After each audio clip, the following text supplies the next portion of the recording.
Bonjour à tous, avec l'aide de Dieu, nous allons étudier le cours numéro 337 dans le Ram Sefer HaMitzvot, commandement positif numéro 187. L'ordre qui nous a été enjoint d'exterminer les 7 nations.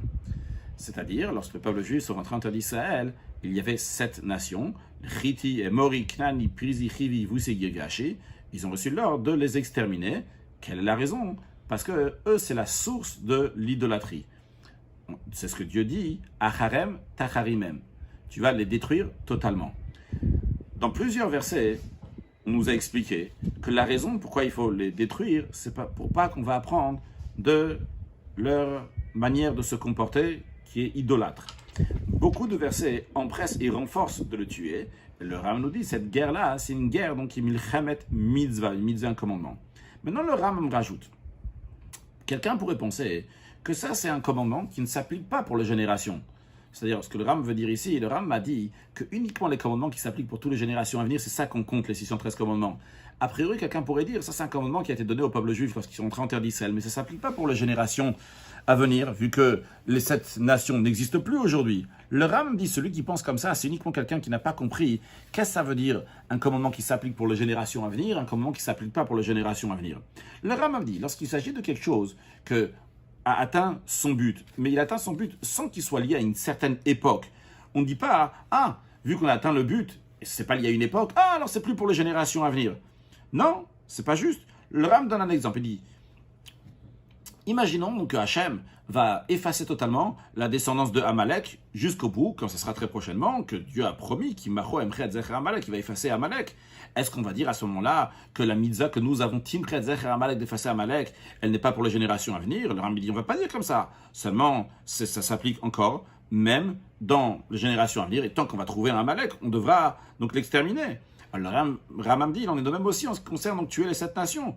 C'est un ordre que nous avons reçu. C'est une milchamet mitzvah, une guerre, donc mitzvah, de faire une mitzvah lorsqu'on va les tuer. Et on a l'ordre de les déraciner totalement, les poursuivre dans chaque génération, jusqu'à qu'on va totalement les exterminer jusqu'au dernier.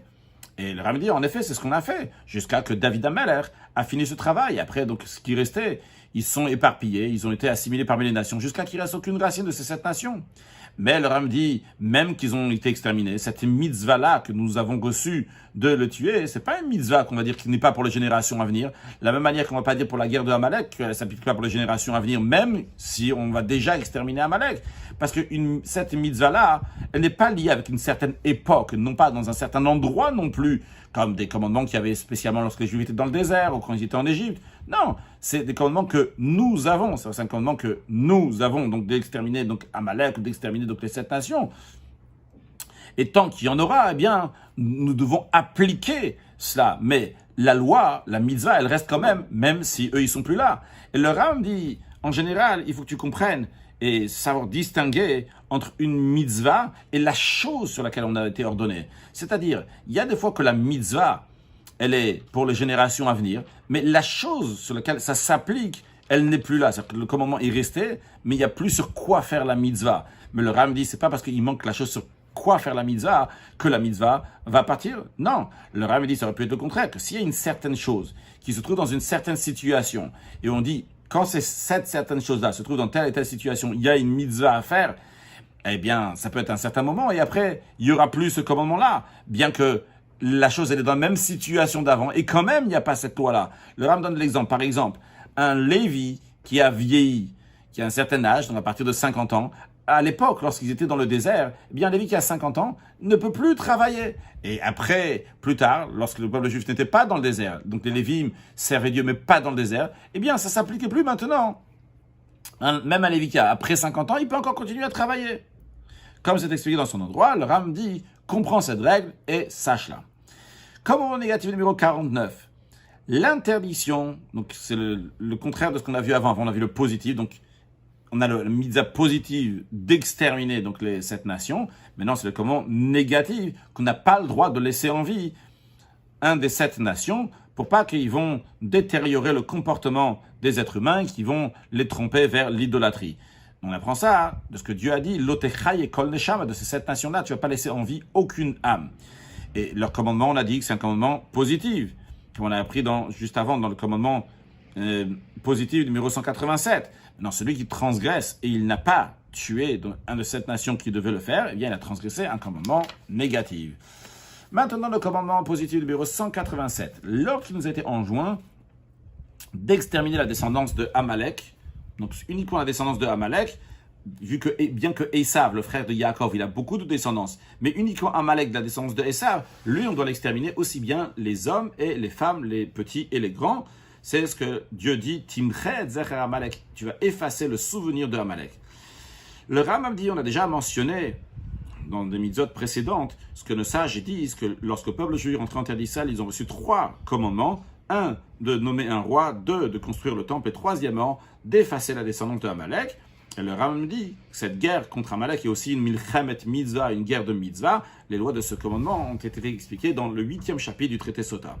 Commandement positif numéro 189. Lorsqu'il nous a été enjoint de se souvenir ce qu'Amalek nous a fait, qu'il nous a fait du mal, Kidemotanu Bera, il nous a devancé avec du mal. C'est-à-dire, cette mitzvah-là consiste qu'on va dire à toute époque, on va dire ce qui nous a fait, le mal qui nous a fait, et on va éveiller donc dans le cœur, dans les âmes, des paroles, par la parole, donc verbalement, pour faire la guerre contre lui, qu'on va dire à tout le monde donc de le détester, pour qu'on ne va pas oublier, et que cette haine-là va pas s'éteindre, va pas partir, s'affaiblir avec le temps. C'est ce que Dieu dit, Zachor et Asher Asalecha Amalek, souviens-toi ce que Amalek t'a fait. Dans la suite du verset, si le Ram ne le ramène pas, mais juste pour qu'on sache ce qu'Amalek nous a fait, Asher Kachabader, il a refroidi le peuple juif. Lorsqu'il était en chemin, dès qu'ils sont sortis d'Égypte, il est venu faire la guerre contre le peuple juif, alors que personne osait faire la guerre contre le peuple juif. Continuons ce que le Ram nous dit, voici le langage du Sifri. Zachor et Asher Asalecha Amalek, souviens-toi de ce qu'Amalek a fait, c'est verbalement.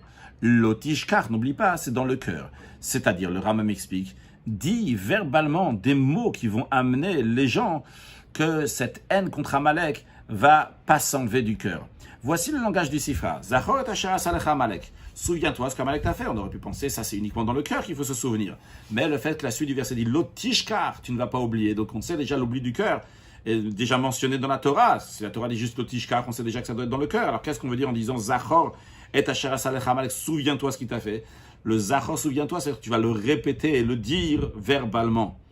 Et le Ram dit, n'est-ce pas, tu vois, ce que Shmuel, le prophète, il a dit lorsqu'il est venu pour accomplir cette mitzvah, que d'abord il a mentionné, et après seulement il a ordonné de les tuer. Il a dit, Pakat, Amalek Israël.